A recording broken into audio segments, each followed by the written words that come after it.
smoking, but that's a lie, 'cause I had a cigarette or two last night. Hi guys, my name is Jules and welcome back to the channel. So first of all, I would just like to say thank you guys so much for 200 subs. I know that isn't the largest number, but I truly do appreciate every single one of you. All of you guys have been nothing but sweet.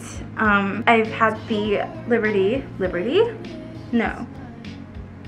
talk to a few of you, and also just the comments that you guys leave down in the comment section. Anyways, if you guys saw my community post, which I doubt many people did because I didn't know the community thing existed until I started posting videos on YouTube. I was supposed to post a vlog this Tuesday, but basically my external hard drive stabbed me in the back, aka it decided to break down at 3 a.m. on Monday when I was doing my finishing touches. So I will be going back to Taiwan next week. I'm currently in the States, so until then my USB is waiting to be fixed once I get back to Taiwan. I don't know if it's fixable. I really am praying that it is because there are quite a few vlog footages in there. So yeah, I am trying my best to balance him on my shoulder, but it's not quite working. But please do enjoy this video, comment, like, or subscribe.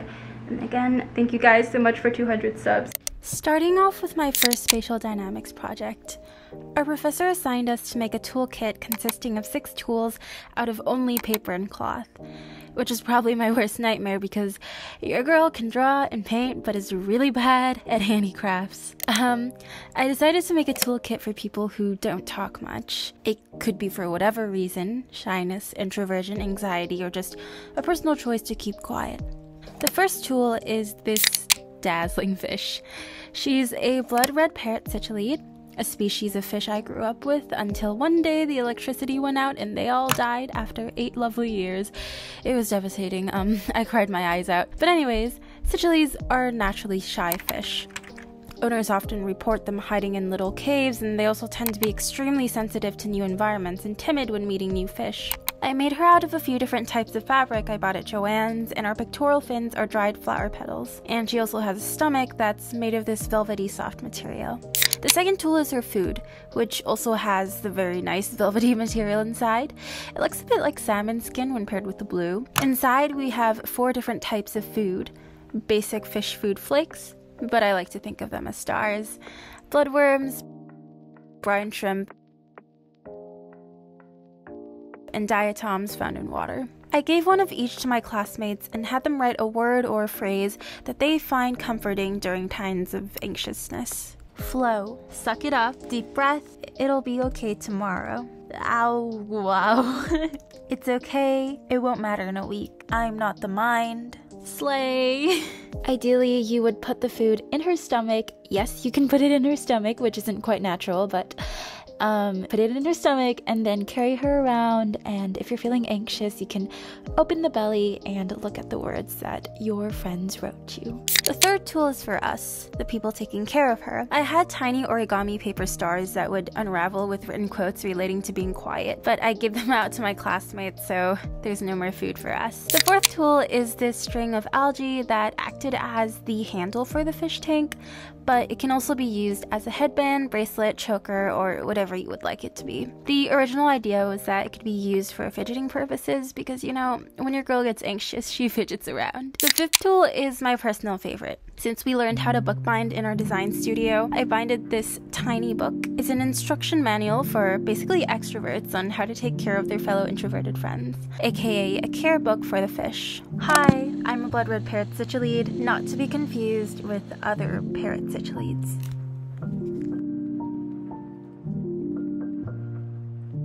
I have the smallest mouth out of all my peers, so I don't talk much. I also tend to hide from crowds. They get quite overwhelming at times. It's not that I don't like the other fish, it's simply because talking is harder for me. You'll find me hiding in caves, observing I suppose, but yes, I do long for company, and I know it doesn't seem so. I guess it just takes some time.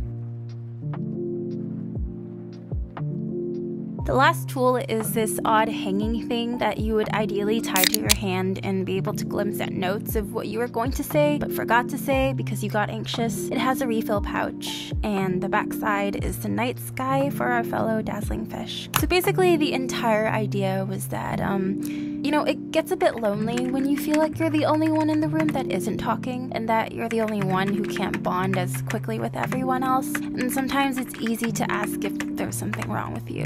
So the fish and the act of taking care of the fish is a bit of a reciprocal act of empathy, aka the fish is a tool that represents empathy, taking care and being with someone who is also the same as you.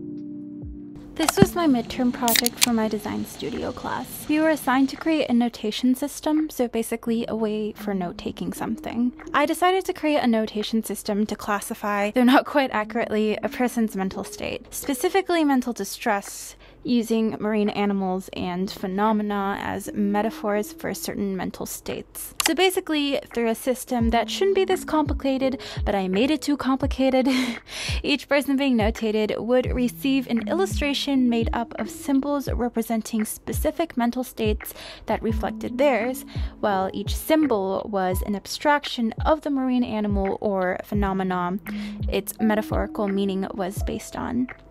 The outside infinity-looking shape is the thermohaline circulation, which is symbolic for a positive feedback loop of negative emotions, which is the basis for this notation system since, well, we're depicting mental distress. I'll give examples of certain symbols. For example, when the grains are straight, this means that the person is experiencing one single emotion so strong that it bolsters or evolves into other related or similar emotions. When the grains are diverging, this means that the person is experiencing several different kinds of emotions that are conflicting or exacerbating each other. The straight grains are taken from a school of fish, while the diverging grains are a shoal of fish. The tail at the end of the thermohaline circulation is a sea star leg, and since sea star cannibalism among siblings is a thing, it represents competition as an unhealthy coping mechanism. The stripes on the thermohaline circulation are an abstraction of the lump sucker, which are camouflagers with suckers that adhere and become one with the surfaces they land on, and it represents codependency. Some other animals I used were the vampire squid,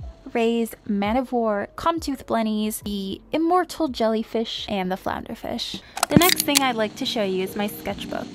I made this in our design studio bookbinding class. I'm not a huge sketcher and I don't really draw my thoughts down. I mostly use my sketchbook for ideation sketches for big projects and note-taking, as well as, putting down all of the rambles going on in my head. But alongside our sketchbook binding as homework, we were also assigned to turn in 100 sketches, mind you this was a week of homework, of a random object that our design professor had handed us. I got a sprinkler, and here are all the sketches I made. They can be abstract, technical, or just sketches evolving from previous sketches, evolving from previous sketches.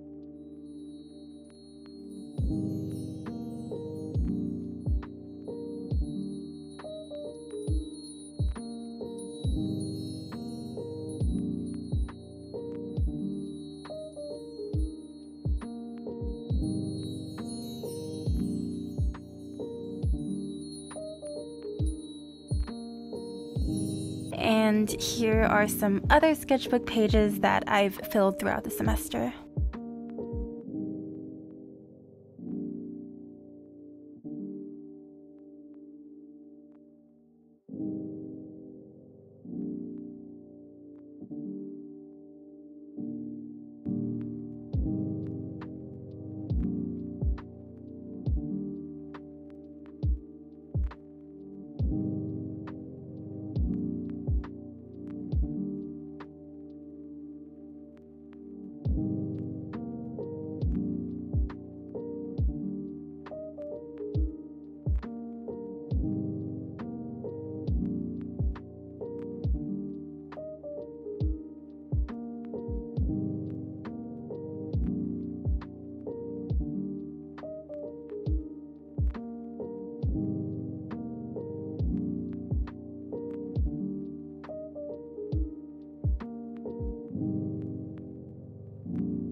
This was a 1-week assignment where we had to create something, anything really, inspired by our fingerprints. I decided to make 3 worlds because that's what I got from looking at my fingerprint. You know, just worlds inside of worlds inside of worlds. So these are attempted encapsulations of these worlds. It was actually really interesting because we stamped our fingerprints with black ink, and looking at that stamped fingerprint, it seemed like each line of a raveling fingerprint was made out of really small shape, and there were some that looked like round-edged stars. Last but not least, this was my spatial dynamics final. We were given 8 prompts, and we could choose one or combine a few. I chose House 2B, mainly because when our professor was reading the prompts, I thought he said apartment to be, and I thought it would be interesting, you know, to be or not to be. So in the end, I took the prompt in the direction of, are we all either tenants or a house? Quoting the many songs that say their muse or close friend is home. I made a Google Docs for 3 people I considered quite close to me, close to the point where it felt like I was a house and they were the tenants. I had them fill out a series of questions, and they were to answer if they were tenants and I was the house.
Thank you so much for tuning into all 5 pieces, and just a little bonus, but I thought it would be fun to unpack some Odd Rabbits Patreon with me because these letters are literally the highlight of my month.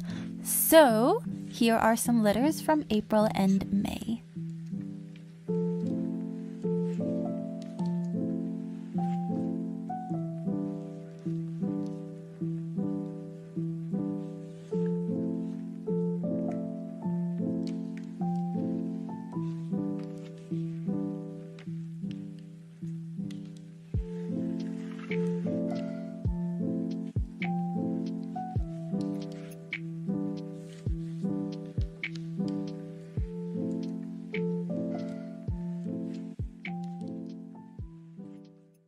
Thank you guys so much for watching this video. If you guys enjoyed it, please like, comment, or subscribe. Have a dazzling day or a dazzling night. Thank you.